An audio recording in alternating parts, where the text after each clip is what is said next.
ရင်ခွင်မှာသက်စင်ရောက်လာတော့ကျဲပြလေးရဲ့တူတရားကြီးကနလင်းအာယုံချိန်တွေ့၍နေမေပေါ်လာခဲ့ရင်ဝေးမသွားနဲ့ခွေ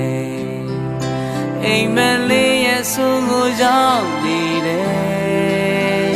မြင်ကျင်သေးတယ်မင်းရဲ့ပြုံးနေရဲ့ဒါလေးကယူနာသက်စွာကြည်များငမ်းမခဲ့ကျူတွေကိုဖြတ်မသွားနဲ့ကျေပြလေးရဲ့ငွေပြန်မသွားပါနဲ့တခါတည်းပန်းနေပွင့်လာကြည့်တယ်လေပြင်မနှင်းစလေးတွေရေပြောင်းသွားမပြန်ပါနဲ့ကျေပြလေးရဲ့ညဆိုတာဟာကျေများကခုန်တော့တပင်ကပွဲလာမဆောင်ရတော့မယ်နောက်တစ်ခါဆိုရင်ရင်ထဲရောက်လာခဲ့ချီနှောင်ထားတဲ့ကြိုးလေးရှိရဲ့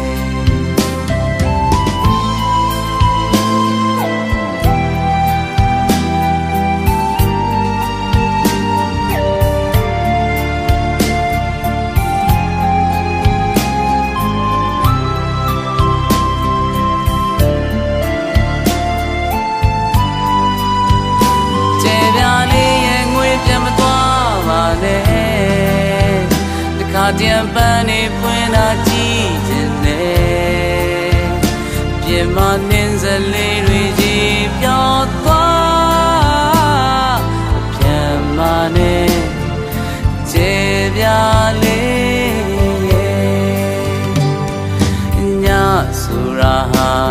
ကျေများကခုန်တော့တပင်ကဝဲလာအဆောင်ရတော့မယ်နောက်ဆိုရင်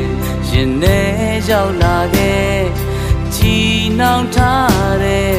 ကြိုးလေးရှိရဲ့